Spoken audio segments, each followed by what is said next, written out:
Nobody's Girl by Hector Malot. Nobody's Girl, published in France under the title En Famille, follows Nobody's Boy as a companion juvenile story, and takes place with it as one of the supreme juvenile stories of the world. Like Nobody's Boy, it was also crowned by the Academy, and that literary judgment has also been verified by the test of time. Nobody's Girl is not a human document, such as is Nobody's Boy, because it has more story plot, and the adventure is in a more restricted field, but it discloses no less the nobility of a right-minded child, and how loyalty wins the way to noble deeds in life. This is another beautiful literary creation of Hector Malot, which everyone can recommend as an ennobling book, of interest not only to childhood, page by page to the thrilling conclusion, but to every person who loves romance and character. Chapter 1. Perrine and Polycare. It was Saturday afternoon, about 3 o'clock. There was the usual scene. Outside the gates of Bercy, there was a crowd of people, and on the quays, 4 rows deep, carts and wagons were massed together. Coal carts, carts heaped with hay and straw, all were waiting in the clear, warm June sunshine for the examination from the custom official. All had been hurrying to reach Paris before Sunday. Amongst the wagons, but at some little distance from the gates, stood an odd-looking cart, a sort of caravan. Over a light framework which was erected on 4 wheels was stretched a heavy canvas. This was fastened to the light roof which covered the wagon. Once upon a time, the canvas might have been blue, but it was so faded, so dirty and worn, that one could only guess what its original color had been. Neither was it possible to make out the inscriptions which were painted on the 4 sides. Most of the words were effaced. On one side, there was a Greek word. The next side bore part of a German word. On the third side were the letters FIA, which was evidently Italian, and on the last, a newly painted French word stood out boldly. This was photography, and was evidently the translation of all the others, indicating the different countries through which the miserable wagon had come before it had entered France and finally arrived at the gates of Paris. Was it possible that the donkey that was harnessed to it had brought the cart all this distance? At first glance, it seemed impossible, but although the animal was tired out, one could see upon a closer view that it was very robust and much bigger than the donkeys that one sees in Europe. Its coat was a beautiful dark gray, the beauty of which could be seen despite the dust which covered it. Its slender legs were marked with jet-black lines, and worn out though the poor beast was, it still held its head high. The harness, worthy of the caravan, was fastened together with various colored strings, short pieces, long pieces, just what was at hand at the moment. The strings had been carefully hidden under the flowers and branches which had been gathered along the roads and used to protect the animal from the sun and the flies. Close by, seated on the edge of the curb, watching the donkey, was a little girl of about 13 years of age. Her type was very unusual, but it was quite apparent that there was a mixture of race. The pale blonde of her hair contrasted strangely with the deep, rich coloring of her cheeks, and the sweet expression of her face was accentuated by the dark, serious eyes. Her mouth also was very serious. Her figure, slim and full of grace, was garbed in an old, faded check dress, but the shabby old frock could not take away the child's distinguished air. As the donkey had stopped just behind a large cart of straw, it would not have required much watching, but every now and again he pulled out the straw in a cautious manner, like a very intelligent animal that knows quite well that it is doing wrong. "Polycare, stop that," said the girl for the 3rd time. The donkey again dropped his head in a guilty fashion, but as soon as he had eaten his wisps of straw, he began to blink his eyes and agitate his ears, then again, discreetly but eagerly, tugged at what was ahead of him, this in a manner that testified to the poor beast's hunger. While the little girl was scolding him, a voice from within the caravan called out, "Perrine!" Jumping to her feet, the child lifted up the canvas and passed inside, where a pale, thin woman was lying on a mattress. "Do you need me, Mama?" "What is Palikir doing, dear?" asked the woman. "He's eating the straw off the cart that's ahead of us. You must stop him. He's so hungry." "Hunger is not an excuse for taking what does not belong to us. What will you say to the driver of that cart if he's angry?" "I'll go and see that Palikir doesn't do it again," said the little girl. "Shall we soon be in Paris?" Yes, we are waiting for the customs. Have we much longer to wait? No, but are you in more pain, Mother? Don't worry, darling. It's because I'm closed in here, replied the woman, gasping. Then she smiled wanly, hoping to reassure her daughter. The woman was in a pitiable plight. All her strength had gone, and she could scarcely breathe. Although she was only about 29 years of age, her life was ebbing away. There still remained traces of remarkable beauty. Her head and her hair were lovely, and her eyes were soft and dark like her daughter's. "Shall I give you something?" asked Perrine. "What?" "There are some shops nearby. I can buy a lemon. I'll come back at once." "No." "Keep the money. We have so little. Go back to Palikari and stop him from eating the straw." "That's not easy," answered the little girl. She went back to the donkey and pushed him on his haunches until he was out of reach of the straw in front of him. At first, the donkey was obstinate and tried to push forward again, but she spoke gently to him and stroked him and kissed him on his nose. Then he dropped his long ears with evident satisfaction and stood quite still. There was no occasion to worry about him now, so she amused herself by watching what was going on around her. A little boy about her own age, dressed up like a clown, and who evidently belonged to the circus caravans standing in the rear, had been strolling around her for 10 long minutes without being able to attract her attention. At last, he decided to speak to her. "That's a fine donkey," he remarked. She did not reply. "It don't belong to this country. If it does, I'm astonished." She was looking at him and thinking that after all, he looked rather like a nice boy. She thought she would reply. "He comes from Greece," she said. "Greece," he echoed. "That's why he's called Palikare." "Ah, that's why." But in spite of his broad grin, he was not at all sure why a donkey that came from Greece should be called Palikare. "Is it far, Greece?" "Very far." "Farther than China?" "No, but it's a long way off." "Then you're come from Greece, then?" "No, farther than that." "From China?" "No, but Palikari is the only one that comes from Greece." "Are you going to the fair?" "No." "Where are you going?" "Into Paris." "I know that, but where are you going to put up that there cart?" "We've been told that there are some free places around the fortifications." The little clown slapped his thighs with his 2 hands. "The fortifications? Oh la la!" "Isn't there any place?" "Yes." "Well then, it ain't the place for you, round the fortifications. Have you got any men with you? Big, strong men who are not afraid of a stab from a dagger? One who can give a jab as well as take one?" "There's only my mother and me, and Mother is ill." "Do you think much of that donkey?" he asked quickly. "I should say so." "Well, the first thing, he'll be stolen. He'll be gone tomorrow.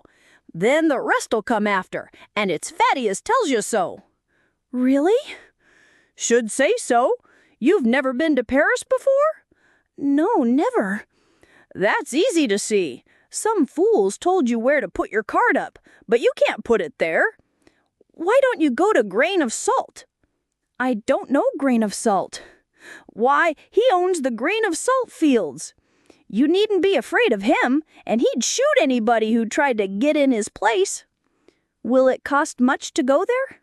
"It costs a lot in winter, when everybody comes to Paris, but at this time, I'm sure he won't make you pay more than 40 sous a week. And your Goki can find its food in the field. Does he like thistles?" "I should say he does like them." "Well, then this is just the place for him, and Grain of Salt isn't a bad chap," said the little clown with a satisfied air. "Is that his name, Grain of Salt?" "They call him that 'cause he's always thirsty. He's only got one arm." Is his place far from here? Nah, at Chiron. But I bet you don't even know where Chiron is. I've never been to Paris before. Well then, it's over there. He waved his arms vaguely in a northerly direction. Once you've passed through the gates, you turn straight to the right, he explained, and you'll follow the road all along the fortifications for half an hour, then go down a wide avenue, then turn to your left, and then ask where the Guillot field is. Everybody knows it. Thank you. I'll go and tell Mama. If you'll stand beside Polycaré for a minute, I'll go and tell her at once. Sure, I'll mind him for you. I'll ask him to teach me Greek. And please don't let him eat that straw. Perrine went inside the caravan and told her mother what the little clown had said. If that is so, then we must not hesitate. We must go to Chiron. But can you find the way? Yes, it's easy enough. Oh, Mother, she added as she was going out, there are such a lot of wagons outside. They have printed on them Maracourt factories, and beneath that the name Wulfren Pendevine. There are all kinds of barrels and things in the carts, such a number. There is nothing remarkable in that, my child, said the woman. Yes, but it's strange to see so many wagons with the same name on them, replied the girl as she left the caravan. Perrine found the donkey with his nose buried in the straw, which he was eating calmly. Why, you're letting him eat it, she cried to the boy. Well, why not? He retorted. And if the man is angry, he'd better not be with me, said the small boy, putting himself in a position to fight and throwing his head back. But his prowess was not to be brought into action, for at this moment the customs officer began to search the cart of straw, and then gave permission for it to pass on through the gates of Paris. Now it's your turn, said the boy, and I'll have to leave you. Goodbye, mademoiselle. If you ever want news of me, ask for Double Fat. Everybody knows me. The employees who guard the entrances of Paris are accustomed to strange sights. Yet the man who went into Perrine's caravan looked surprised when he found a young woman lying on a mattress, and even more surprised when his hasty glance revealed to him the extreme poverty of her surroundings. "Have you anything to declare?" he asked, continuing his investigations. "Nothing." "No wine, no provisions?" "Nothing." This was only too true. Apart from the mattress, the 2 cane chairs, a little table, a tiny stove, a camera, and a few photographic supplies, there was nothing in this wagon. No trunks, no baskets, no clothes. "All right, you can pass," said the man. Once through the gates, Perrine, holding Palicare by the bridle, followed the stretch of grass along the embankment. In the brown, dirty grass, she saw rough-looking men lying on their backs or on their stomachs. She saw now the class of people who frequent this spot. From the very air of these men with their bestial, criminal faces, she understood why it would be unsafe for them to be there at night. She could well believe that their knives would be in ready use. Looking towards the city, she saw nothing but dirty streets and filthy houses. So this was Paris, the beautiful Paris of which her father had so often spoken. With one word, she made her donkey go faster. Then turning to the left, she inquired for the Guillot field. If everyone knew where it was situated, no two were of the same opinion as to which road she should take to get there, and several times, in trying to follow the various directions which were given to her, she lost her way. At last, she found the place for which she was looking. This must be it. Inside the field, there was an old omnibus without wheels, and a railway car, also without wheels, was on the ground. In addition, she saw a dozen little round pups rolling about. Yes, this was the place. Leaving Pellicare in the street, she went into the field. The pups at once scrambled at her feet, barked and snapped at her shoes. "Who's there?" called a voice. She looked around and saw a long, low building, which might have been a house, but which might serve for anything else. The walls were made of bits of stone, wood, and plaster. Even tin boxes were used in its construction. The roof was made of tarred canvas and cardboard, and most of the window panes were of paper, although in one or two instances there was some glass. The man who designed it was another Robinson Crusoe, and his workman, a man Friday. A one-armed man with a shaggy beard was sorting out rags and throwing them into the baskets around him. "Don't step on my dogs," he cried. "Come nearer." She did as she was told. "Are you the owner of the Gilo field?" she asked. "That's me," replied the man. In a few words, she told him what she wanted. So as not to waste his time while listening, he poured some red wine out of a bottle that stood on the ground and drank it down at a gulp. "It can be arranged if you pay in advance," he said, sizing her up. "How much?" she asked. 40 sous a week for the wagon and 20 for the donkey," he replied. "That's a lot of money," she said hesitatingly. "That's my price." "Your summer price?" "Yes, my summer price." "Can my donkey eat the thistles?" "Yes, and the grass also if his teeth are strong enough." "We can't pay for the whole week because we are only going to stay 1 day. We are going through Paris on our way to Amiens and we want to rest." "Well, that's all right. 6 sous a day for the cart and 3 for the donkey." One by one, she pulled out 9 sous from the pocket in her skirt. "That's for the first day," she said, handing them to the man. "You can tell your people they can all come in," he said. "How many are there? If it's a whole company, it's 2 sous extra for each person." "I have only my mother." "All right, but why didn't your mother come and settle this?" "She is in the wagon, ill." "Ill? Well, this isn't a hospital." Perrine was afraid that he would not let her sick mother come in. "I mean, she's a little bit tired. We've come a long way." "I never ask people where they come from," replied the man gruffly. He pointed to a corner of the field and added, "You can put your wagon over there and tie up the donkey. And if it squashes one of my pups, you'll pay me 5 francs, 100 sous, understand?" As she was going, he called out, "Will you take a glass of wine?" "No, thanks," she replied. "I never take wine." "Good," he said. "I'll drink it for you." He drained another glass, then returned to his collection of rags. As soon as she had installed Pellicare in the place that the man had pointed out to her, which was accomplished not without some jolts, despite the care which she took, Perrine climbed up into the wagon. "We've arrived at last, poor mamma," she said, bending over the woman. "No more shaking, no more rolling about," said the woman weakly. There, I'll make you some dinner," said Perrine cheerfully. "What would you like?" "First, dear, unharness Pellicare. He is very tired also, and give him something to eat and drink." Perrine did as her mother told her, then returned to the wagon and took out the small stove, some pieces of coal, and an old saucepan and some sticks. Outside, she went down on her knees and made a fire. At last, after blowing with all her might, she had the satisfaction of seeing that it had taken. "You'd like some rice, wouldn't you?" she asked, leaning over her mother. "I am not hungry." "Is there anything else you'd fancy? I'll go and fetch anything you want. What would you like, Mamma dearie?" "I think I prefer rice," said her mother. Little Perrine threw a handful of rice into the saucepan that she had put on the fire and waited for the water to boil. Then she stirred the rice with 2 white sticks that she had stripped of their bark. She only left her cooking once to run over to Polychore to say a few loving words to him.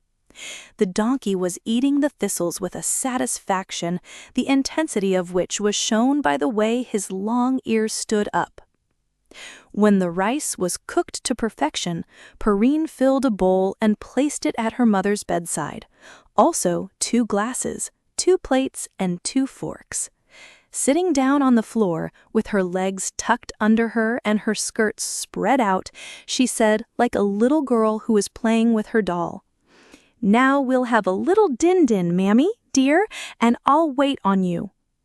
In spite of her gay tone, there was an anxious look in the child's eyes as she looked at her mother lying on the mattress, covered with an old shawl that had once been beautiful and costly, but was now only a faded rag. The sick woman tried to swallow a mouthful of rice. Then she looked at her daughter with a wan smile. "It doesn't go down very well," she murmured.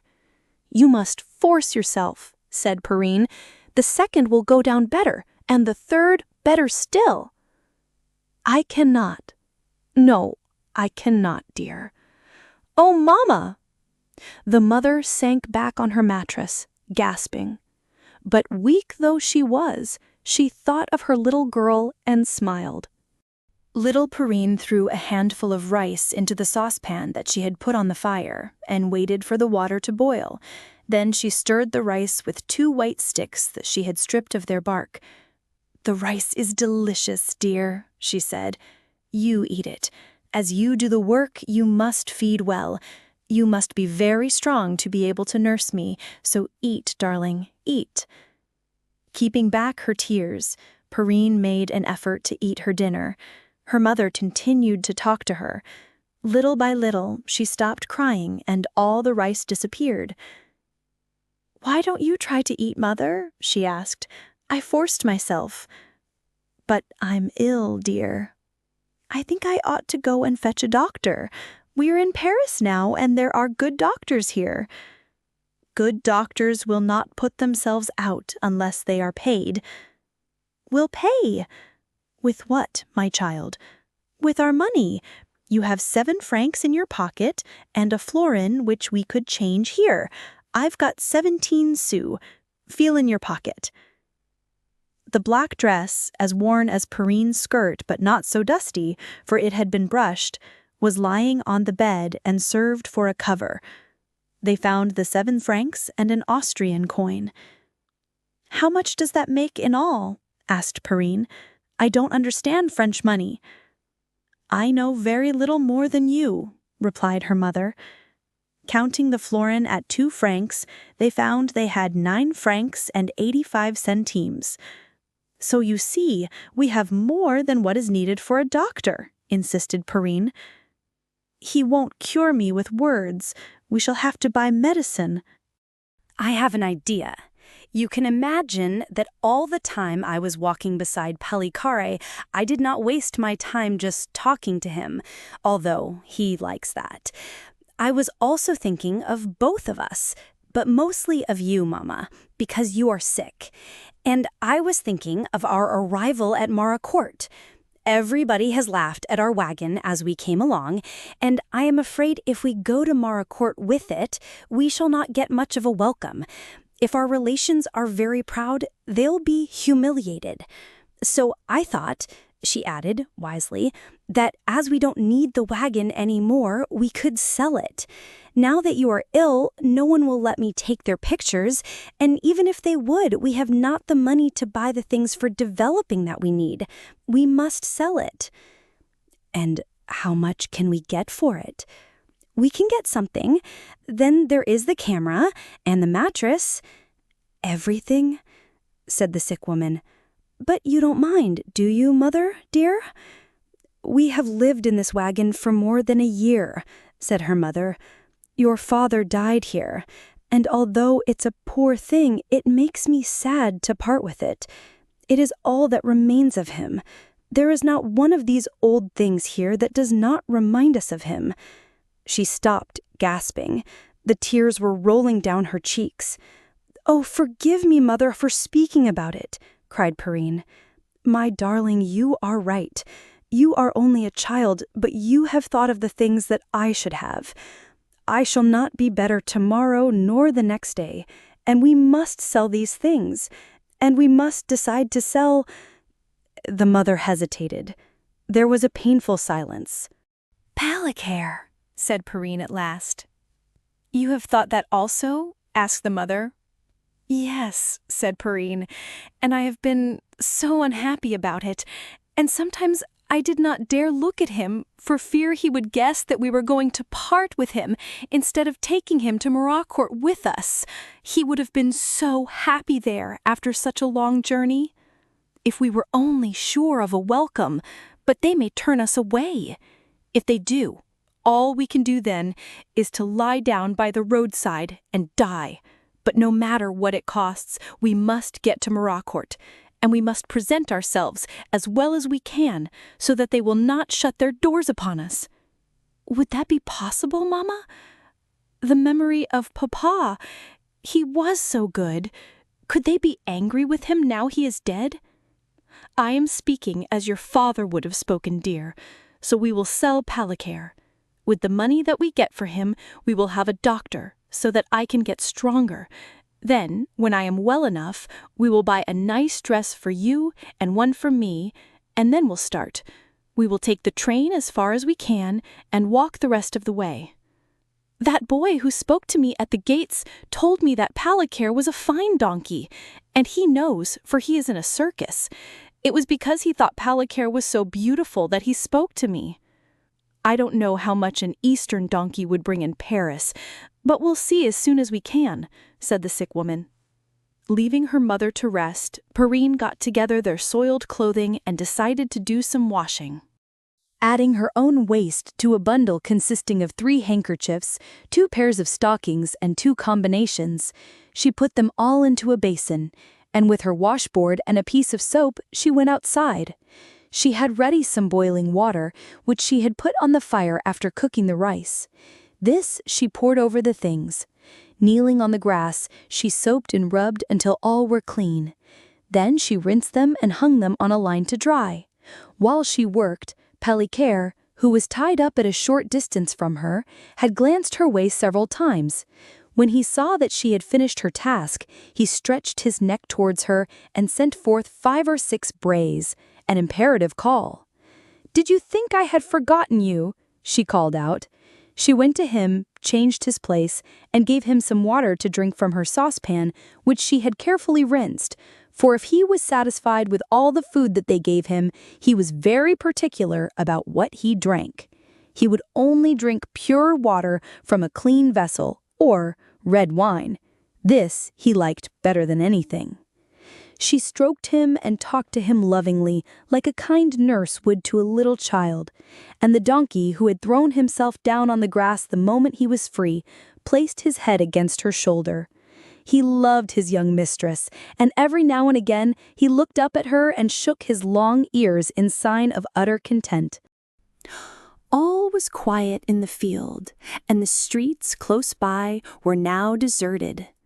From the distance came the dim roar of the great city, deep, powerful, mysterious.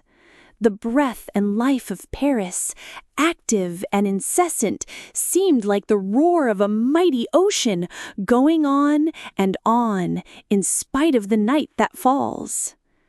Then, in the softness of the coming night, little Perrine seemed to feel more impressed with the talk that she had had with her mother, and leaning her head against her donkeys, she let the tears which she had kept back so long flow silently, and Pallicaire, in mute sympathy, bent his head and licked her hands.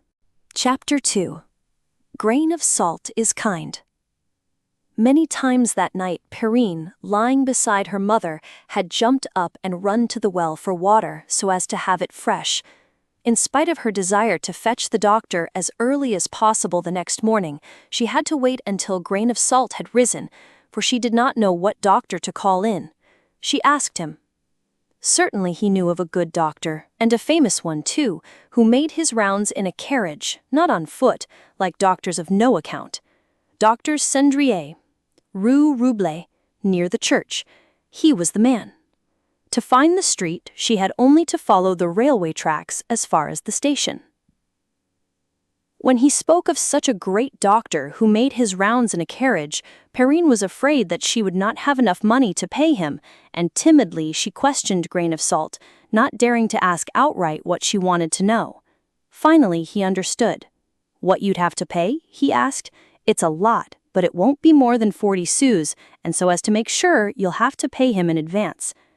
Following the directions that Grain of Salt gave her, she easily found the house, but the doctor had not yet risen, so she had to wait.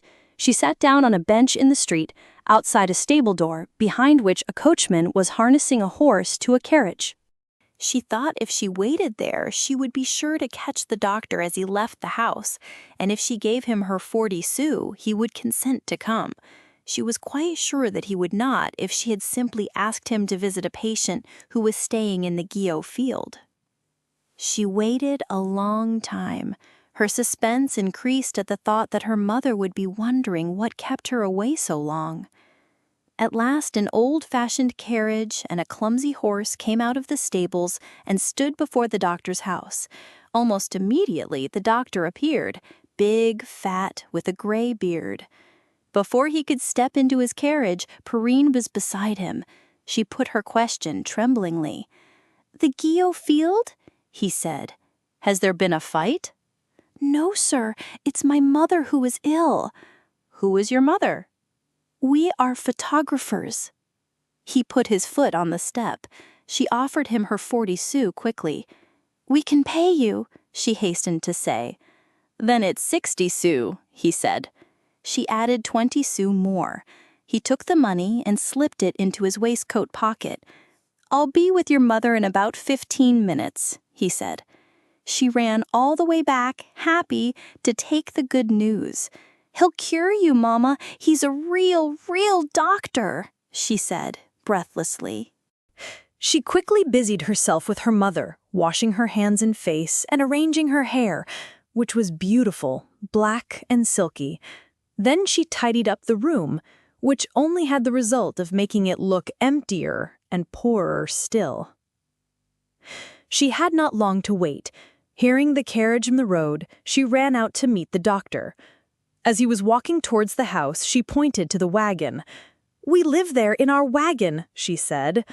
He did not seem surprised. He was accustomed to the extreme poverty of his patients, but Perrine, who was looking at him, noticed that he frowned when he saw the sick woman lying on the mattress in the miserable cart. "Put out your tongue and give me your hand," he said. "Those who pay 40 or 100 francs for a visit from a doctor have no idea of the brevity with which the poor people's cases are diagnosed." In less than a minute, his examination was made. "A case for the hospital," he said. Simultaneously, little Perrine and her mother uttered a cry. "Now, child, leave me alone with your mother," he said, in a tone of command. For a moment, Perrine hesitated, but at a sign from her mother, she left the wagon and stood just outside. "I am going to die," said the woman in a low voice. "Who says that? What you need is nursing, and you can't get that here." "Could I have my daughter at the hospital?" "She can see you Thursdays and Sundays." "What will become of her without me?" murmured the mother. "Alone in Paris. If I have to die, I want to go holding her hand in mine." "Well, anyway, you can't be left in this cart. The cold nights would be fatal for you. You must take a room. Can you?" "If it is not for long, perhaps. Grain of Salt can rent you one and won't charge much, but the room is not all. You must have medicine and good food and care, all of which you would get at the hospital." "Doctor, that is impossible," said the sick woman. I cannot leave my little girl. What would become of her?" "Well, it's as you like. It's your own affair. I have told you what I think. You can come in, little girl, now," he called out. Then, taking a leaf from his notepad, he wrote out a prescription. "Take that to the druggist near the church," he said, handing it to Perrine. "No other, mind you. The packet marked number 1, give to your mother. Then give her the potion every hour. Give her the quinquina wine when she eats, for she must eat anything she wants, especially eggs. I'll drop in again this evening." She ran out after him. "Is my mamma very ill?" she asked. "Well, try and get her to go to the hospital." "Can't you cure her?" "I hope so, but I can't give her what she'll get at the hospital. It is foolish for her not to go. She won't go because she has to leave you. Nothing will happen to you, for you look like a girl who can take care of yourself." Striding on, he reached his carriage. Perrine wanted him to say more, but he jumped in quickly and was driven off. She returned to the wagon. "Go quickly to the druggist, then get some eggs. Take all the money. I must get well," said the mother. "The doctor said he could cure you. I'll go quickly for the things." But all the money she took was not enough. When the druggist had read the prescription, he looked at Perrine. "Have you the money to pay for this?" he asked. She opened her hand. "This will come to 7 francs 50, said the man, who had already made his calculation. She counted what she had in her hand and found that she had 6 francs 85 centimes, in counting the Austrian florin as 2 francs. She needed 13 sous more. "I have only 6 francs 85 centimes. Would you take this florin? I've counted that," she said. "Oh, no, I should say not," replied the man. What was to be done? She stood in the middle of the store with her hand open. She was in despair. "If you'll take the florin, there will be only 13 sous lacking, and I'll bring them this afternoon." But the druggist would not agree to this arrangement. He would neither give her credit for 13 sous, nor accept the florin. "As there's no hurry for the wine," he said, "you can come and fetch it this afternoon. I'll prepare the other things at once, and they'll only cost you 3 francs 50. With the money that remained, she bought some eggs, a little Vienna loaf which she thought might tempt her mother's appetite, and then she returned to the field, running as fast as she could all the way. "The eggs are fresh," she said. "I held them up to the light, and look at the bread. Isn't it a beautiful loaf, Mama? You'll eat it, won't you?" "Yes, darling." Both were full of hope. Perrine had absolute faith in the doctor and was certain that he would perform the miracle. Why should he deceive them? When one asks the doctor to tell the truth, doesn't he do so? Hope had given the sick woman an appetite. She had eaten nothing for 2 days. Now she ate a half of the roll. "You see," said Perrine gleefully. "Everything will be all right soon," answered her mother with a smile. Perrine went to the house to inquire of Grain of Salt what steps she should take to sell the wagon and dear Pellicari. As for the wagon, nothing was easier. Grain of Salt would buy it himself. He bought everything: furniture, clothes, tools, musical instruments. But a donkey! That was another thing. He did not buy animals, except pups, and his advice was that they should wait for a day and sell it at the horse market. That would be on Wednesday. Wednesday seemed a long way off, for in her excitement and filled with hope, Perrine had thought that by Wednesday her mother would be strong enough to start for Maricourt. But to have to wait like this... There was one thing, though. With what she got for the wagon, she could buy the 2 dresses and the railway tickets, and if Grain of Salt paid them enough, then they need not sell Pellicari. He could stay at the Gilliot field, and she could send for him after they arrived at Maricourt. Dear Pellicari, how contented he would be to have a beautiful stable to live in and go out every day in the green fields. But alas, Grain of Salt would not give 1 sou over 15 francs for the wagon. "Only 15 francs," she murmured. "Yes, and I'm only doing that to oblige you. What do you think I can do with it?" he said. He struck the wheels and the shafts with an iron bar, then shrugged his shoulders in disgust. After a great deal of bargaining, all she could get was 2 francs 50 on the price he had offered, and the promise that he would not take it until after they had gone, so that they could stay in it all day, which she thought would be much better for her mother than closed up in the house.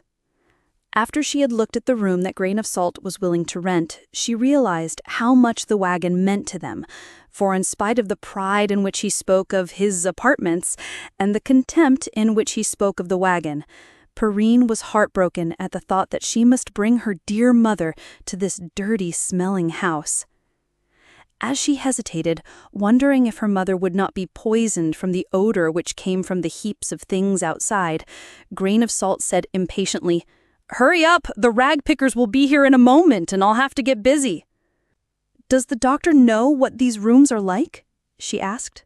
Sure, he came to this one lots of times to see the Baroness.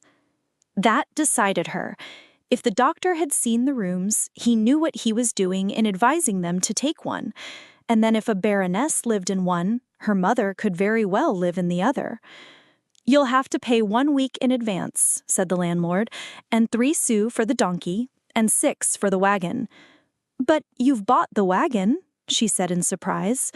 "Yes, but as you're using it, it's only fair that you should pay." She had no reply to make to this. It was not the first time that she had been cheated. It had happened so often on their long journey. "Very well," said the poor little girl. She employed the greater part of the day in cleaning their room, washing the floor, wiping down the walls, the ceiling, the windows. Such a scrubbing had never been seen in that house since the place had been built. During the numerous trips that she made from the house to the pump, she saw that not only did grass and thistles grow in the field, but there were flowers. Evidently, some neighbors had thrown some plants over the fence, and the seeds had sprung up here and there. Scattered about, she saw a few roots of wallflowers, pinks, and even some violets. What a lovely idea! She would pick some and put them in their room. They would drive away the bad odor and at the same time make the place look gay. It seemed that the flowers belonged to no one, for Polycare was allowed to eat them if he wished. Yet she was afraid to pick the tiniest one without first asking Grain of Salt. "Do you want to sell them?" he asked. "No, just to put a few in our room," she replied. "Oh, if that's it, you may take as many as you like. But if you are going to sell them, I might do that myself. As it's for your room, help yourself, little one. You like the smell of flowers, I like the smell of wine. That's the only thing I can smell."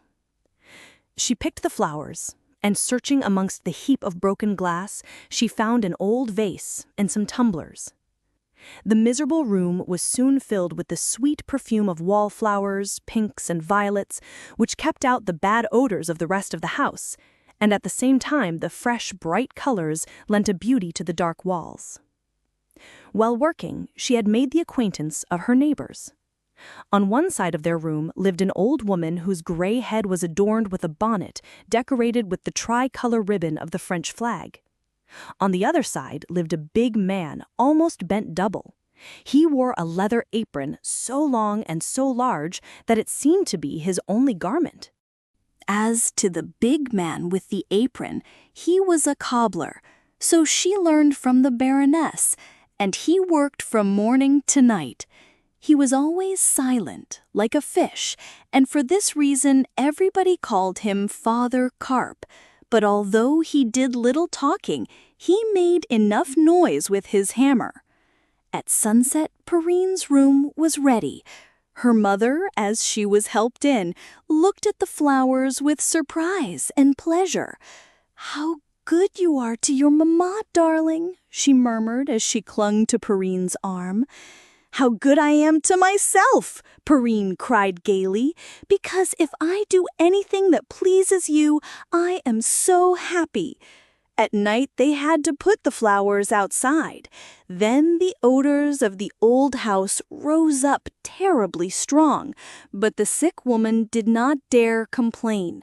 What would be the use? For she could not leave the Guillot field to go elsewhere. Her sleep was restless, and when the doctor came the next morning, he found her worse, which made him change the treatment, and Perrine was obliged to go again to the druggist. This time he asked 5 francs to fill out the prescription. She did not flinch, but paid bravely, although she could scarcely breathe when she got outside the store. If the expenses continued to increase at this rate, poor Palicar would have to be sold on Wednesday. He would have to go now anyway, and if the doctor prescribed something else the next day, costing 5 francs or more, where would she find the money? When with her mother and father she had tramped over the mountains, they had often been hungry, and more than once, since they had left Greece on their way to France, they had been without food. But hunger in the mountains and in the country was another thing. There was always the chance that they would find some wild fruit or vegetables. But in Paris, there was no hope for those who had no money in their pockets. What would become of them? And the terrible thing was that she must take the responsibility. Her mother was too ill now to think or plan, and Perrine, although only a child, realized that she must now be the mother. On Tuesday morning, her fears were realized. After a brief examination, the doctor took from his pocket that terrible notebook that Perrine dreaded to see and began to write. She had the courage to stop him. "Doctor, if the medicines which you are ordering are not all of the same importance," she said, "will you please write out those which are needed the most?" "What do you mean?" he asked angrily. She trembled but continued bravely. "I mean that we have not much money today, and we shall not get any perhaps until tomorrow, so—" He looked at her, then glanced round the room, as though for the first time remarking their poverty. Then he put his notebook back in his pocket. "We won't change the treatment until tomorrow then," he said. "There is no hurry for this. Continue the same today." No hurry. Perrine repeated the words to herself. There was no hurry then. Her mother was not so ill as she had feared. They just had to wait and hope. Wednesday was the day for which she was waiting, yet at the same time, how she dreaded it. Dear, dear Palicar. Whenever her mother did not need her, she would run out into the field and kiss his nose and talk to him. And as he had no work to do, and all the thistles to eat that he wanted, and his little mistress's love, he was the happiest donkey in the world. "Ah, if you only knew," murmured Perrine, as she caressed him. But he did not know. All he knew was that she loved him, and that the thistles were good. So, as she kissed and kissed, he brayed in contentment and shook his long ears as he looked at her from the corner of his eyes. Besides, he had made friends with Grain of Salt, and had received a proof of his friendship in a way that flattered his greed. On Monday, having broken loose, he had trotted up to Grain of Salt, who was occupied in sorting out the rags and bones that had just arrived, and he stood beside him. The man was about to pour out a drink from the bottle that was always beside him, when he saw Polycare, his eyes fixed on him, his neck stretched out. "What are you doing here?" he asked. As the words were not said in anger, the donkey knew, and he did not move. "Want a drink? A glass of wine?" he asked mockingly. The glass that he was about to put to his lips, he offered in a joke to the donkey. Polycare, taking the offer seriously, came a step nearer, and pushing out his lips to make them as thin and as long as possible, drank a good half of the glass which had been filled to the brim. "Ah, la, la, la, la!" cried Grain of Salt, bursting with laughter. "Baroness, Carp, come here!" At his calls, the Baroness and Carp, also a rag picker who came into the field at that moment, and a man with a push cart who sold red and yellow and blue sugar sticks, ran up. "What's the matter?" demanded the Baroness. He filled the glass again and held it out to the donkey, who, as before, absorbed half of the contents amidst the laughter and shouts of those who looked on. "I heard that donkeys liked wine, but I never believed it," said the candy man. "You ought to buy him. He'd be a good companion for you," said the Baroness. "A fine pair," said another. But Grain of Salt did not buy him, although he took a great liking to him and told Perrine that he would go with her on Wednesday to the horse market. This was a great relief for Perrine, for she had wondered how she would ever be able to find the place. Neither did she know how to discuss prices, and she was very much afraid that she would be robbed. She had heard so many stories about Paris thieves, and what could she have done to protect herself? Wednesday morning came. At an early hour she busied herself with brushing Polly Carr and making his beautiful coat shine so that he would look his best. How she kissed him, how she stroked him while her tears fell. When Polly Carr saw that instead of being hitched to the wagon, a rope was put around his neck, his surprise was great. And still more surprised was he when Grain of Salt, who did not want to walk all the way from Charonne to the horse market, climbed up on a chair and from the chair onto his back. But as Perrine held him and spoke to him, he offered no resistance. Besides, was not Grain of Salt his friend? They started thus. Polychary, still surprised, walked gravely along, led by Perrine. On through the streets they went. At first they met but few vehicles, and soon they arrived at a bridge which jutted into a large garden. "That's the zoo," said Grain of Salt, "and I'm sure that they haven't got a donkey there like yours." "Then perhaps we can sell him to the zoo," exclaimed Perrine, thinking that in a zoological garden all the animals have to do is to walk about and be looked at. That would be very nice for dear Polychary. "An affair with the government," said Grain of Salt. "Better not, 'cause the government—" From his expression, it was evident that Grain of Salt had no faith in the government. From now on, the traffic was intense. Perrine needed all her wits and eyes about her. After what seemed a long time, they arrived at the market and Grain of Salt jumped off the donkey. But while he was getting down, Polychary had time to gaze about him, and when Perrine tried to make him go through the iron gate at the entrance, he refused to budge. He seemed to know by instinct that this was a market where horses and donkeys were sold. He was afraid. Perrine coaxed him, commanded him, begged him, but he still refused to move. Grain of Salt thought that if he pushed him from behind, he would go forward, but Polychary, who would not permit such familiarity, backed and reared, dragging Perrine with him. There was already a small circle of onlookers around them. In the first row, as usual, there were messenger boys and errand boys, each giving his word of advice as to what means to use to force the donkey through the gate. "That there donkey is going to give some trouble to the fool who buys him," cried one. These were dangerous words that might affect the sale, so Grain of Salt thought he ought to say something. "He's the cleverest donkey that ever was," he cried. "He knows he's going to be sold, and he's doing this 'cause he loves us and don't want to leave us." "Are you so sure of that, Grain of Salt?" called out a voice in the crowd. "Zooks! Who knows my name here?" cried the one addressed. "Don't you recognize La Rockery?"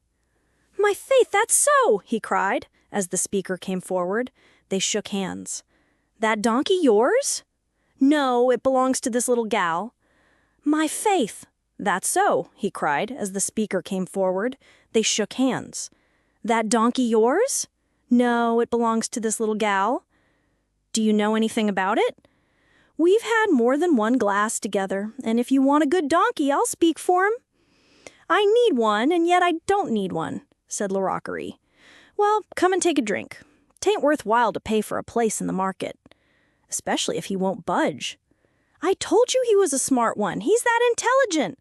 If I buy him, it's not for his tricks, nor 'cause he can take a drink with one, but he must work." "He can work? Sure! He's come all the way from Greece without stopping." "From Greece?" Grain of Salt made a sign to Perrine to follow him, and Polychary, now that he knew that he was not going into the market, trotted beside her docilely. She didn't even have to pull his rope. Who was this prospective buyer? A man? A woman? From the general appearance and the hairless face, it might be a woman of about 50, but from the clothes, which consisted of a working man's blouse and trousers, and a tall leather hat like a coachman wears, and from the short black pipe which the individual was smoking, it surely was a man. But whatever it was, Perrine decided that the person looked kind. The expression was not hard or wicked. Grain of Salt and the stranger turned down a narrow street and stopped at a wine shop. They sat down at one of the tables outside on the pavement and ordered a bottle of wine and 2 glasses. Perrine remained by the curb, still holding her donkey. "You'll see if he isn't cunning," said Grain of Salt, holding out his full glass. Palicere stretched out his neck, thinned his lips, and quickly drank the half-glass of wine. But this feat did not give La Roquerie any particular satisfaction. "I don't want him to drink my wine, but to drag my cart with the rabbit skins," she said. "Didn't I just tell you that he came from Greece, dragging a wagon the whole way? Ah, that's another thing." The strange-looking woman carefully examined the animal. Then she gave the greatest attention to every detail, then asked Perrine how much she wanted for him. The price which Perrine had arranged with her landlord beforehand was 100 francs. This was the sum that she asked. La Roquerie gave a cry of amazement. 100 francs? Sell a donkey without any guarantee for that sum? Were they crazy? Then she began to find all kind of faults with the unfortunate Palicere. "Oh, very well," said Grain of Salt, after a lengthy discussion. "We'll take him to the market." Perrine breathed. The thought of only getting 20 francs had stunned her. In their terrible distress, what would 20 francs be? 100 francs even was not sufficient for their pressing needs. "Let's see if he'll go in any more now than he did then," cried La Roquerie. Palicere followed Perrine up to the market gates obediently, but once there, he stopped short. She insisted and talked and pulled at the rope, but it was no use. Finally, he sat down in the middle of the street. "Palicere, do come, dear Palicere," Perrine said imploringly. But he sat there as though he didn't understand a word of what she was saying. A crowd gathered around and began to jeer. "Set fire to his tail!" cried one. Grain of Salt was furious, Perrine in despair. "You see he won't go in," cried La Roquerie. "I'll give 30 francs. That's 10 more'n I said, 'cause his cunning shows this donkey is a good boy. But hurry up and take the money, or I'll buy another." Grain of Salt consulted Perrine with a glance. He made her a sign that she ought to accept the offer, but she seemed stunned at such a fraud. She was standing there undecided when a policeman told her roughly that she was blocking up the street and that she must move on. "Go forward or go back, but don't stand there," he ordered. She could not go forward, for Palicere had no intention of doing so. As soon as he understood that she had given up hope of getting him into the market, he got up and followed her docilely, agitating his long ears with satisfaction. "Now," said La Roquerie, after she had put 30 francs into poor Perrine's hand, "you must take him to my place, for I'm beginning to know him, and he's quite capable of refusing to come with me. I don't live far from here." But Grain of Salt would not consent to do this. He declared that the distance was too far for him. "You go with the lady alone," he said to Perrine, "and don't be too cut up about your donkey. He'll be all right with her. She's a good woman." "But how shall I find my way back to Charonne?" asked Perrine, bewildered. She dreaded to be lost in the great city. "You follow the fortifications. Nothing easier." As it happened, the street where La Roquerie lived was not far from the horse market, and it did not take them long to get there. There were heaps of garbage before her place, just like in Gilfield. The moment of parting had come. As she tied Palikar in a little stable, her tears fell on his head. "Don't take on so," said the woman. "I'll take care of him, I promise you." "We loved him so much," said the little Perrine. Then she went on her way. Chapter 3. Poor little girl. What was she to do with 30 francs when she had calculated that they must at least have 100? She turned this question over in her mind sadly as she walked along by the fortifications. She found her way back easily. She put the money into her mother's hand, for she did not know how to spend it. It was her mother who decided what to do. "We must go at once to Mericourt," she said. "But are you strong enough?" Perrine asked doubtfully. "I must be. We have waited too long in the hope that I should get better, and while we wait our money is going. What poor Palikar has brought us will go also. I did not want to go in this miserable state." "When must we go? Today?" asked Perrine. "No, it's too late today. We must go tomorrow morning. You go and find out the hours of the train and the price of the tickets. It is the Gare du Nord station, and the place where we get out is Péquigny." Perrine anxiously sought Grain of Salt, who told her it was better for her to consult a timetable than to go to the station, which was a long way off. From the timetable, they learned that there were 2 trains in the morning, one at 6 o'clock and one at 10, and that the fare to Péquigny, 3rd class, was 9 francs 25 centimes. "We'll take the 10 o'clock train," said her mother, "and we will take a cab, for I certainly cannot walk to the station." And yet when 9 o'clock the next day came, she could not even get to the cab that Perrine had waiting for her. She attempted the few steps from her room to the cab, but would have fallen to the ground had not Perrine held her. "I must go back," she said weakly. "Don't be anxious, it will pass." But it did not pass, and the Baroness, who was watching them depart, had to bring a chair. The moment she dropped into the seat, she fainted. "She must go back and lie down," said the Baroness, rubbing her cold hands. "It is nothing, girl, don't look so scared. Just go and find Carp. The 2 of us can carry her to her room. You can't go, not just now." The Baroness soon had the sick woman in her bed, where she regained consciousness.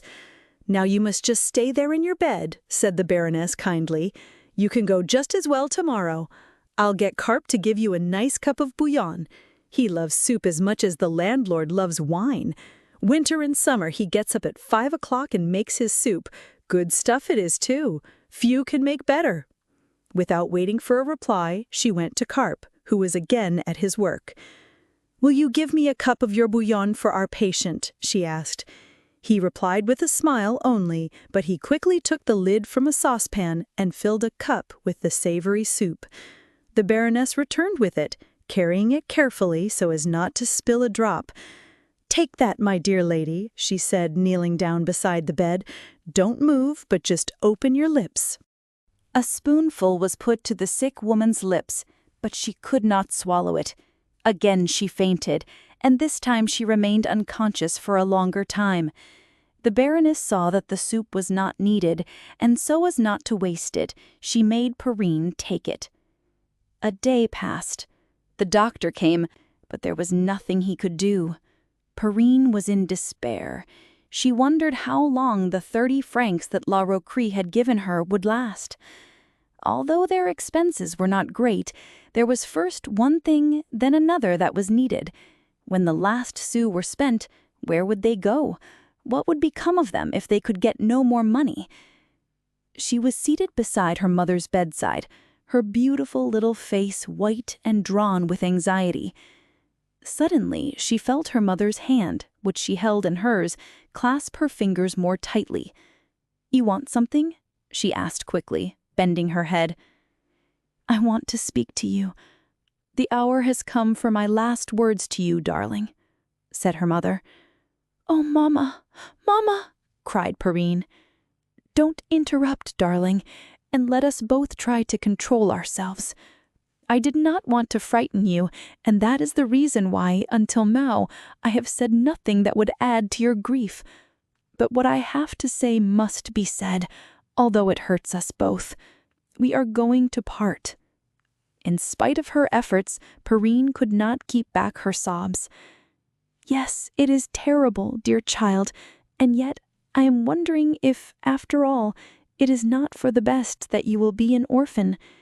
It may be better for you to go alone than to be taken to them by a mother whom they have scorned. Well, God's will is that you should be left alone. In a few hours, tomorrow, perhaps." For a moment she stopped, overcome with emotion. "When I am gone, there will be things for you to do. In my pocket you will find a large envelope which contains my marriage certificate. The certificate bears my name and your father's. You will be asked to show it, but make them give it back to you. You might need it later on to prove your parentage. Take great care of it, dear. However, you might lose it, so I want you to learn it by heart, so that you will never forget it. Then, when a day comes and you need it, you must get another copy. You understand? Remember all that I tell you." "Yes, Mama, yes. You will be very unhappy, but you must not give way to despair. When you have nothing more to do in Paris, when you are left alone, then you must go off at once to Maricourt, by train if you have enough money, on foot if you have not. Better to sleep by the roadside and have nothing to eat than to stay in Paris. You promise to leave Paris at once, Perrine?" "I promise, Mama," sobbed the little girl. The sick woman made a sign that she wanted to say more, but that she must rest for a moment. Little Perrine waited, her eyes fixed on her mother's face. "You will go to Maricourt," said the dying woman, after a few moments had passed. "You have no right to claim anything. What you get must be for yourself alone. Be good and make yourself loved. All is there for you. I have hope. You will be loved for yourself. They cannot help loving you. And then your troubles will be over, my darling." She clasped her hands in prayer, then a look of heavenly rapture came over her face. "I see," she cried. "I see. My darling will be loved. She will be happy. She will be cared for. I can die in peace now with this thought. Perrine, my Perrine, keep a place in your heart for me always, child." These words, which seemed like an exaltation to heaven, had exhausted her. She sank back on the mattress and sighed. Perrine waited. Her mother did not speak. She was dead. Then the child left the bedside and went out of the house. In the field, she threw herself down on the grass and broke into sobs. It seemed as though her little heart would break. It was a long time before she could calm herself. Then her breath came in hiccups. Vaguely, she thought that she ought not to leave her mother alone. Someone should watch over her. The field was now filled with shadows. The night was falling. She wandered about, not knowing where she went, still sobbing. She passed the wagon for the 10th time. The candy man who had watched her come out of the house went towards her with 2 sugar sticks in his hand. "Poor little girl," he said pityingly. "Oh," she sobbed. There, take these," he said, offering her the candy. "Sweetness is good for sorrow." Chapter 4. A Hard Road to Travel. The last prayers had been uttered. Perrine still stood before the grave. The Baroness, who had not left her, gently took her arm. "Come," she said. "You must come away," she added more firmly as Perrine attempted to resist her. Holding her tightly by the arm, she drew her away. They walked on for some moments, Perrine not knowing what was passing around her, nor understanding where they were leading her. Her thoughts, her spirit, her heart were with her mother. At last they stopped in one of the side paths. Then she saw, standing round her, the Baroness, who had now let go of her arm, Grain of Salt, and the Candyman. But she saw them only vaguely. The Baroness had black ribbons on her bonnet. Grain of Salt was dressed like a gentleman and wore a high silk hat. Carp had replaced his leather apron by a black Prince Albert which came down to his feet. And the Candyman had cast aside his white blouse for a cloth coat. For, like the real Parisian who practices the cult of the dead, they had dressed themselves up in their best to pay respect to the one they had just buried. "I want to tell you, little one," commenced Grain of Salt, who thought that he should speak first, being the most important person present. "I want to tell you that you can stay as long as you like in Guillot Fields without paying. If you'd like to sing with me, you can earn enough to live on. It's a nice profession. If you'd like to go into the candy business, I'll teach you. That's a real trade and a nice one," said the Candyman. Carp said nothing, but with a smile and a gesture he let her understand that she could always find a bowl of soup at his place, and good soup, too. Perrine's eyes filled with fresh tears, soft tears which washed away the bitterness of the burning ones which for 2 days had flowed from her eyes. "How good you all are to me," she murmured. "One does what one can," said Grain of Salt. "One should not leave an honest little girl like you on the streets of Paris," said the Baroness. "I must not stay in Paris," replied Perrine. "I must go at once to my relations." "You have relations?" exclaimed Grain of Salt, looking at the others with an air which said that he did not think that those relations could be worth much. "Where are your relations?" "Near Amiens." "And how can you go to Amiens? Have you got money?" "Not enough to take the train, but I'm going to walk there." "Do you know the way?" "I have a map in my pocket." "Yes, but does that tell you which road you have to take from here in Paris?" "No, but if you will tell me." They all were eager to give her this information, but it was all so confused and contradictory that Grain of Salt cut the talk short. "Now, if you want to lose yourself in Paris, just listen to what they're saying," he said. "Now, this is the way you must go," and he explained to her which road she should take. "Now, when do you want to go?" "At once. I promised my mother," said Perrine. "You must obey her," said the Baroness solemnly, "but not before I've kissed you. You're a good girl." The men shook hands with her. She knew she must leave the cemetery, yet she hesitated and turned once more towards the grave that she had just left, but the Baroness stopped her. "As you are obliged to go, go at once. It is best," she said. "Yes, go," said Grain of Salt. When she had climbed into the car on the belt line, she took an old map of France from her pocket, which she had consulted many times alone since they left Italy. From Paris to Amiens, the road was easy. She had only to take the Calais road. This was indicated on her map by a little black line. From Amiens, she would go to Boulogne, and as she had learned also to calculate distances, she thought that to Maricourt it ought to be about 158 miles. But could she do all those miles? Regularly? Go on day after day? She knew that to walk 4 or 5 miles by chance on one day was a very different matter to taking a long, continuous journey like she was contemplating. There would be bad days, rainy days, and how long would her money last? She had only 5 francs 35 centimes left. The train pulled up at the station at which she had to get out. Now she had to turn to the right, and as the sun would not go down for 2 or 3 hours, she hoped to be far away from Paris by night and find a place in the open country where she could sleep.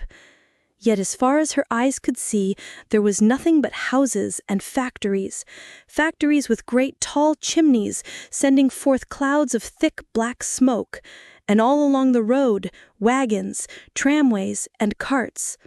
Again she saw a lot of trucks bearing the name that she had noticed while waiting to pass through the gates. Maricourt Factories, Wolfren Peinvaughan. Would Paris ever end? Would she ever get out of this great city? She was not afraid of the lonely fields, nor the silence of the country at night, nor the mysterious shadows, but of Paris, the crowd, the lights. She was now on the outskirts of the city. Before leaving it, although she had no appetite, she thought she would buy a piece of bread so that she would have something to eat before going to sleep. She went into a baker's shop. "I want some bread, please," she said. "Have you any money?" demanded the woman, who did not seem to put much confidence in Perrine's appearance. "Yes, and I want 1 pound, please. Here is 5 francs.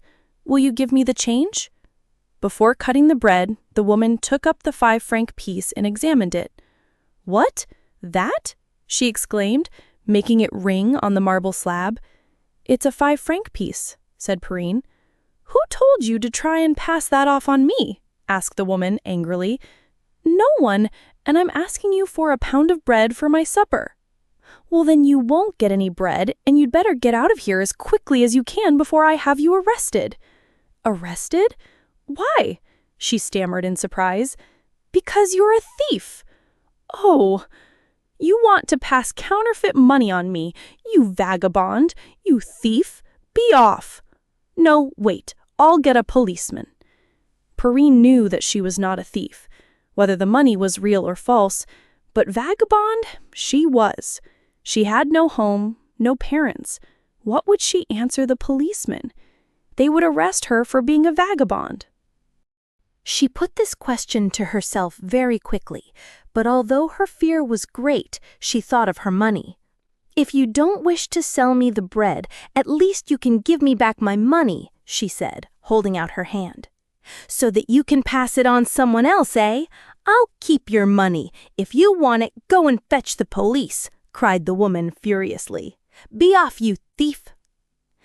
The woman's loud cries could be heard in the street, and several people by now had gathered around the door. "What's the matter?" someone cried.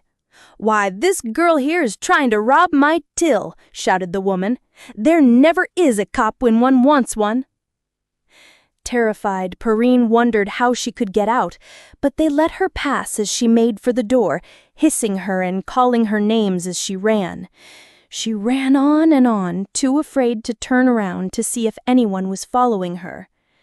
After a few minutes, which to her seemed hours, she found herself in the country and was able to stop and breathe. No one was calling after her, no one following her. After her fears had calmed down, she realized that she had nothing to eat and no money. What should she do? Instinctively, she glanced at the fields by the wayside. She saw beets, onions, cabbages, but there was nothing there ready to eat. And besides, even if there had been ripe melons and trees laden with fruit, what good would they have been to her? She could not stretch out her hand to pick the fruit, any more than she could stretch it out to beg of the passers-by. No, little Perrine was not a thief, nor a beggar, nor a vagabond. She felt very depressed. It was eventide, and in the quietness of the twilight she realized how utterly alone she was. But she knew that she must not give way. She felt that while there was still light, she must walk on. And by the time night fell, perhaps she would have found a spot where she could sleep in safety. She had not gone far before she found what she thought would be the very place. As she came to a field of artichokes, she saw a man and woman picking artichoke heads and packing them in baskets, which they piled up in a cart that stood by the roadside. She stopped to look at them at their work. A moment later, another cart driven by a girl came up. "So, you're getting yours all in?" called out the girl. "Should say so, and it's none too soon," replied the man. "It's no fun sleeping here all night to watch for those rogues. I, at least, shall sleep in my bed tonight." "And what about Monod's lot?" grinned the girl. "Oh, Monod's a sly dog," answered the man.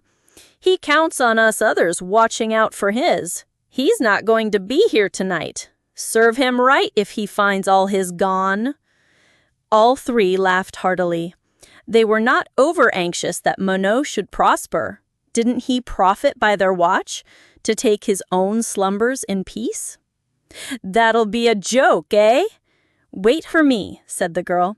"I won't be a jiffy, then we'll go together." The man and the woman waited, and in a few minutes the girl had finished her task, and the 2 carts laden with artichokes went towards the village. One was completely stripped of its vegetables. The other was filled with a splendid crop. At the end of the field was a little hut made of branches where the man who watched the field had slept. Perrine decided that she would stay there for the night, now that she knew it would not be occupied by the watch. She did not fear that she would be disturbed, yet she dared not take possession of the place until it was quite dark. She sat down by a ditch and waited, thankful that she had found what she wanted. Then, at last, when it was quite dark and all was quiet, she picked her way carefully over the beds of artichokes and slipped into the hut. It was better inside than she had hoped, for the ground was covered with straw and there was a wooden box that would serve her for a pillow. Ever since she had run from the baker's shop, it had seemed to her that she was like a tracked animal, and more than once she had looked behind her with fear, half expecting to see the police on her heels.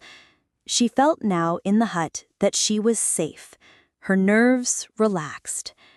After a few minutes, she realized that she had another cause for anxiety. She was hungry. Very hungry. While she was tramping along the roads, overwhelmed by her great loss, it had seemed to her that she would never want to eat or drink again.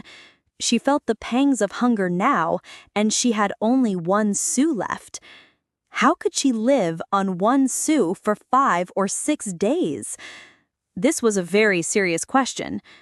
But then, had she not found shelter for the night? Perhaps she would find food for the morrow.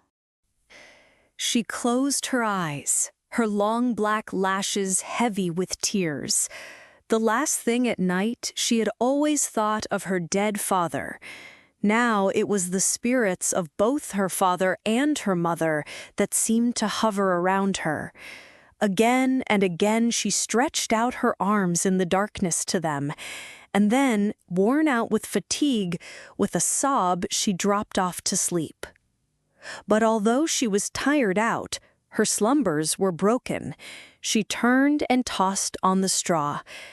Every now and again, the rumbling of a cart on the road would wake her, and sometimes some mysterious noise, which in the silence of the night made her heart beat quickly. Then it seemed to her that she heard a cart stop near the hut on the road. She raised herself on her elbow to listen. She had not made a mistake. She heard some whispering. She sprang to her feet and looked through the cracks of the hut.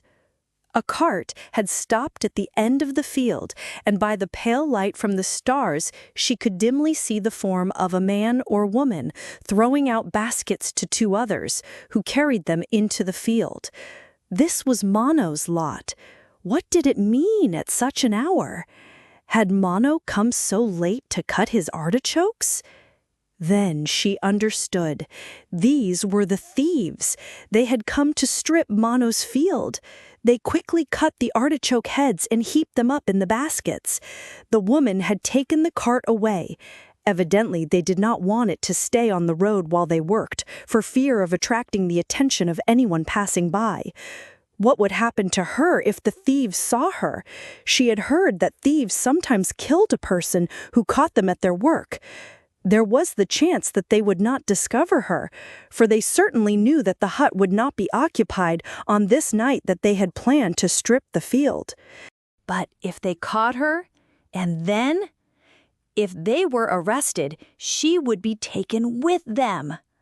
At this thought, cold beads of perspiration broke out on her forehead.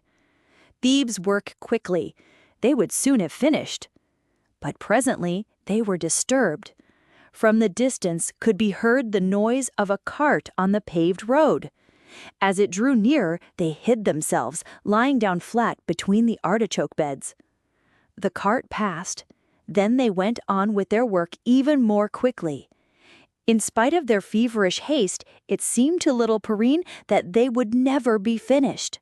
Every moment she feared that someone would come and catch them, and she be arrested with them. If she would only get away.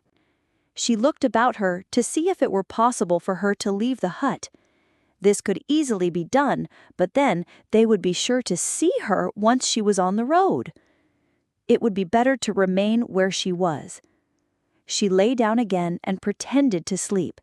As it was impossible for her to go out without being seen, it was wiser to pretend that she had not seen anything if they should come into the hut. For some time they went on cutting the artichokes. Then there was another noise on the road. It was their cart coming back. It stopped at the end of the field. In a few minutes, the baskets were all stowed in the cart, and the thieves jumped in and drove off hurriedly in the direction of Paris. If she had known the hour, she could have slept until dawn, but not knowing how long she had been there, she thought it would be better if she went on her way. In the country, people are about at an early hour. If, when day broke, the laborers going to work saw her coming out of the hut, or even if they saw her round about the field, they might suspect her of having been with the thieves and arrest her. So she slipped out of the hut, ears on the alert for the slightest noise, eyes glancing in every direction. She reached the main road, then hurried off. The stars in the skies above were disappearing, and from the east a faint streak of light lit the shadows of the night and announced the approach of day. Chapter 5. Storms and Fears. She had not walked far before she saw in the distance a black mass silhouetted against the dawning light to the gray sky. Chimneys, houses, and steeples rose up in the coming dawn, leaving the rest of the landscape obscure in the shadows. She reached the first straggling cottages of the village. Instinctively, she trod more softly on the paved road. This was a useless precaution, for with the exception of the cats which ran about the streets, everyone slept, and her little footsteps only awoke a few dogs who barked at her behind closed gates. She was famished. She was weak and faint with hunger. What would become of her if she dropped unconscious? She was afraid she might soon. So that this would not happen, she thought it better to rest a minute, and as she was now passing before a barn full of hay, she went in quietly and threw herself down on the soft bed. The rest, the warmth, and also the sweet smell of the hay soothed her, and soon she slept. When she awoke, the sun was already high in the heavens and was casting its rays over the fields where men and women were busily at work. The pangs of hunger were now more acute than ever. Her head whirled. She was so giddy that she could scarcely see where she went as she staggered on. She had just reached the top of a hill, and before her, close by, was the village with its shops. She would spend her last sou for a piece of bread. She had heard of people finding money on the road. Perhaps she would find a coin tomorrow. Anyhow, she must have a piece of bread now. She looked carefully at the last sou she possessed. Poor little girl, she did not know the difference between real money and false, and although she thought this sou looked real, she was very nervous when she entered the first baker shop that she came across. "Will you cut me a sou's worth of bread?" she asked timidly. The man behind the counter took from the basket a little penny roll and handed it to her. Instead of stretching out her hand, she hesitated. "If you'll cut a piece for me," she said, "it doesn't matter if it is not today's bread." The baker gave her a large piece of bread that had been on the counter for 2 or 3 days. What did that matter? The great thing was that it was larger than the little penny roll. It was worth 2 rolls. As soon as it was in her hand, her mouth filled with water, but she would not eat it until she had got out of the village. This she did very quickly. As soon as she had passed the last house, she took her little knife from her pocket and made a cross on the piece of bread, so as to be able to cut it into 4 equal parts. She took 1 piece, keeping the 3 others for the 3 following days, hoping that it might last her until she reached Amiens. She had calculated this as she had hurried through the village, and it had seemed such an easy matter. But scarcely had she swallowed a mouthful of her little piece of bread than she felt that the strongest arguments had no power against hunger. She was famished. She must eat. The second piece followed the first. The third followed the second. Never had her willpower been so weak. She was hungry. She must have it. All. Her only excuse was that the pieces were so tiny. When all 4 were put together, the whole only weighed a half a pound, and a whole pound would not have been enough for her in her ravenous condition. The day before, she had only had a little cup of soup that Carp had given her. She devoured the 4th piece. She went on her way. Although she had only just eaten her piece of bread, a terrible thought obsessed her. Where would she next get a mouthful? She now knew what torture she would have to go through. The pangs of hunger were terrible to endure.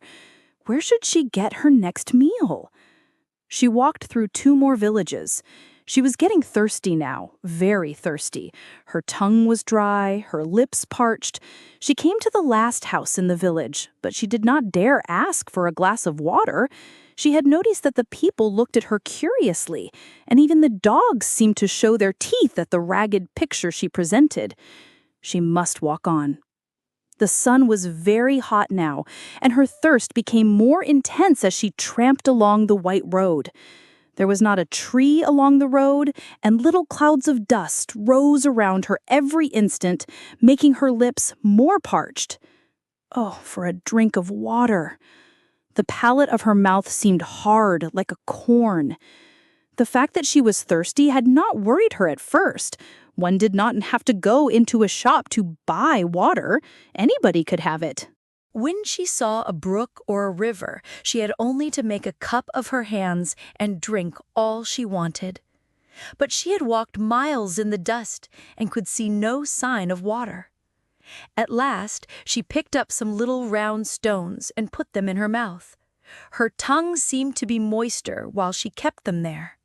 She changed them from time to time, hoping that she would soon come to a brook. Then suddenly the atmosphere changed, and although the heat was still suffocating, the sun was hidden. Thick black clouds filled the sky. A storm was coming on. There would be rain, and she would be able to hold her mouth up to it, or she could stoop down to the puddles that it made and drink. The wind came up.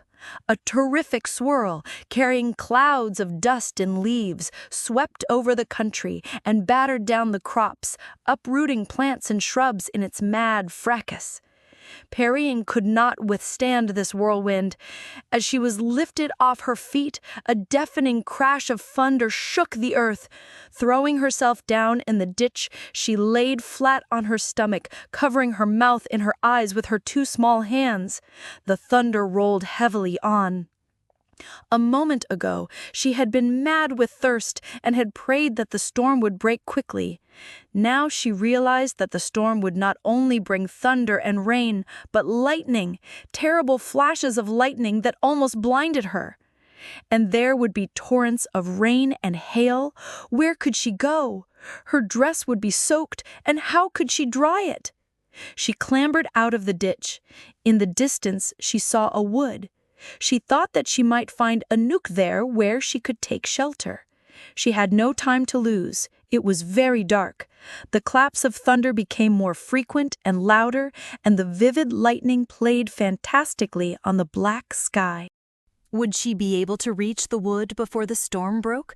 She ran as quickly as her panting breath would allow, now and again casting a look behind her at the black clouds which seemed to be sweeping down upon her. She had seen terrible storms in the mountains when traveling with her father and mother, but they were with her then. Now she was alone. Not a soul near her in this desolate country. Fortunately, the wind was behind her. It blew her along, at times carrying her off her feet. If she could only keep up this pace, the storm had not caught up with her yet. Holding her elbows against her little body and bending forward, she ran on. But the storm also made greater strides. At this moment came a crash, louder and heavier. The storm was just over her now, and the ground around her was cleaved with blue flames. It was better to stop running now. Far better be drenched than struck down by lightning. Soon a few drops of rain fell. Fortunately, she was nearing the wood, and now she could distinguish clearly the great trees. A little more courage. Many times her father had told her that if one kept one's courage in times of danger, one stood a better chance of being saved. She kept on. When at last she entered the forest, it was all so black and dark she could scarcely make out anything. Then suddenly a flash of lightning dazzled her, and in the vivid glare she thought she saw a little cabin not far away, to which led a bad road hollowed with deep ruts. Again the lightning flashed across the darkness, and she saw that she had not made a mistake. About 50 steps farther on, there was a little hut made of faggots that the woodcutters had built. She made a final dash. Then, at the end of her strength, worn out and breathless, she sank down on the underbrush that covered the floor. She had not regained her breath when a terrible noise filled the forest. The crash, mingled with the splintering of wood, was so terrific that she thought her end had come. The trees bent their trunks, twisting and writhing, and the dead branches fell everywhere with a dull crackling sound. Could her hut withstand this fury? She crawled to the opening. She had no time to think. A blue flame, followed by a frightful crash, threw her over, blinded and dazed. When she came to herself, astonished to find that she was still alive, she looked out and saw that a giant oak that stood near the hut had been struck by lightning. In falling, its length the trunk had been stripped of its bark from top to bottom, and 2 of the biggest branches were twisted round its roots. She crept back, trembling, terrified at the thought that death had been so near her, so near that its terrible breath had laid her low. As she stood there, pale and shaking, she heard an extraordinary rolling sound, more powerful than that of an express train. It was the rain and the hail which was beating down on the forest. The cabin cracked from top to bottom. The roof bent under the fury of the tempest, but it did not fall in. No house, however solid, could be to her what this little hut was at this moment, and she was mistress of it. She grew calm. She would wait here until the storm had passed. A sense of well-being stole over her, and although the thunder continued to rumble and the rain came down in a deluge, and the wind whistled through the trees, and the unchained tempest went on its mad way through the air and on the earth, she felt safe in her little hut. Then she made a pillow for her head from the underbrush, and stretching herself out, she fell asleep. When she awoke, the thunder had stopped, but the rain was still falling in a fine drizzle. The forest, with its solitude and silence, did not terrify her. She was refreshed from her long sleep, and she liked her little cabin so much that she thought she would spend the night there. She at least had a roof over her head and a dry bed. She did not know how long she had slept, but that did not matter. She would know when night came. She had not washed herself since she had left Paris, and the dust which had covered her from head to foot made her skin smart. Now she was alone, and there was plenty of water in the ditch outside, and she would profit by it. In her pocket she had, beside their map and her mother's certificate, a few little things tied up in a rag. There was a piece of soap, a small comb, a thimble, and a spool of thread, in which she had stuck 2 needles. She undid her packet, then, taking off her vest, her shoes, and her stockings, she leaned over the ditch, in which the water flowed clear, and soaped her face, shoulders, and feet. For a towel, she had only the rag she had used to tie up her belongings, and it was neither big nor thick. But it was better than nothing. This toilette did her almost as much good as her sleep. She combed her golden hair in 2 big braids and let them hang over her shoulders. If it were not for the little pain in her stomach and the few torn places in her shoes, which had been the cause of her sore feet, she would have been quite at ease in mind and body. She was hungry, but there was nothing she could do. She could not find a bit of nourishment in this cabin, and as it was still raining, she felt that she ought not to leave this shelter until the next day. Then, when night came, her hunger became more intense, till finally she began to cut some twigs and nibble on them. But they were hard and bitter, and after chewing on them for a few minutes, she threw them away. She tried the leaves. They went down easier. Soon all was dark and silent.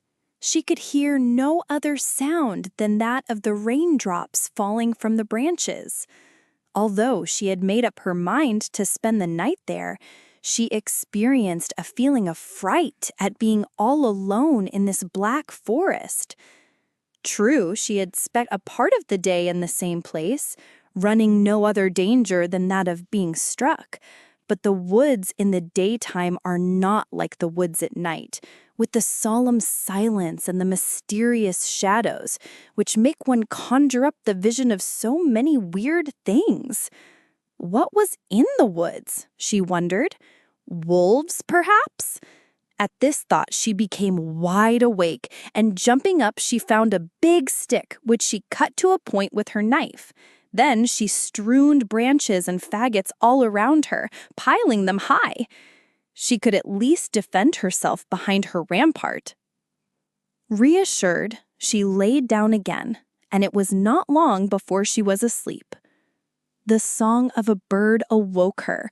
She recognized at once the sweet, shrill notes of a blackbird. Day was breaking. She began to shake, for she was chilled to the bone. The dampness of the night had made her clothes as wet as though she had been through a shower. She jumped to her feet and shook herself violently like a dog. She felt that she ought to move about, but she did not want to go on her way yet, for it was not yet light enough for her to study the sky to see if it were going to rain again. To pass the time, and still more with the wish to be on the move, she arranged the faggots which she had disturbed the night before. Then she combed her hair and washed herself in the ditch, which was full of water. When she had finished, the sun had risen, and the sky gleamed blue through the branches of the trees. There was not the slightest cloud to be seen. She must go. Although she had darned her stockings well, which had worn away through the holes in her shoes, the continual tramp, tramp, tramp made her little feet ache. After a time, however, she stepped out with a regular step on the road, which had been softened by the rain, and the rays from the beautiful sun fell upon her back and warmed her. Never had she seen such a lovely morning. The storm, which had washed the roads and the fields, had given new life to the plants. Surely this was a good omen. She was full of hope. Her imagination began to soar on wings. She hoped that somebody had had a hole in their pockets and had lost some money, and that she could find it on the road. She hoped she might find something, not a purse full, because she would have to try to find the owner, but just a little coin, 1 penny or perhaps 10 cents.